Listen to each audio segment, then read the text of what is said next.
from Christ. But let's talk about this subject because I don't know if you saw a respond to that or the day of that was talking about this is breaking down the glory of God or Christ. It's not talking about his color, but there's a whole different lesson altogether. But let's read. Clothed with the garment down to the foot. So remember, we're looking at here what Christ saw, what John saw. So the first thing that he saw a garment down to his feet, right? Let's read. And girt about the paps with a golden girdle. So he saw a girdle around his chest. The paps means his chest, right? A golden girdle. Read. A belt. Verse 14. His head and his hairs were white like wool. Okay. Now what they said is not saying that his hair was like of lamb's wool texture. It was just saying his hair was the color of wool. So it could have been long and strongy. It could have been.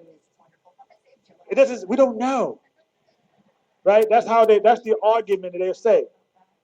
But when you go into the scripture, right, the word there, like, it means essence or appearance, right?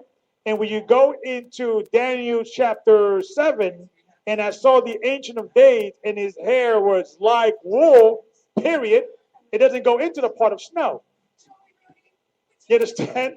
So the word like wool, the word like is the same, it means essence or a similitude. So it's giving you not only how it looked like, the texture, but it's also giving you the color.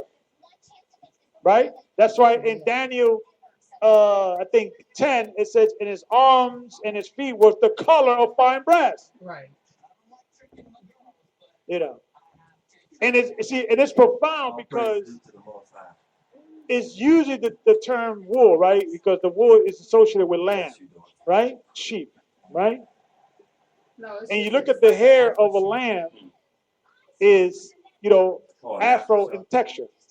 And you look at the texture of the goat, it's long and stringy. And what is the goat associated with? I like it. So you notice that when the Most High operates in regards of texture or a certain imagery, it is much more spiritual than we even think about. Because we could find white goats, we could find, white horses. We could find different animals that will have that texture. Why he keeps always going to goat, goat, goat? And we could find other substance that is white, You understand? Milk. He could have used milk. He could have used a plethora of different things. Right. Clouds. But he keep going to this sheep, wool. Okay? So because it's a representation of righteousness, of pureness, and humility, because a lamb is obedient. It's always obedient. A lamb would not move unless it gets a command.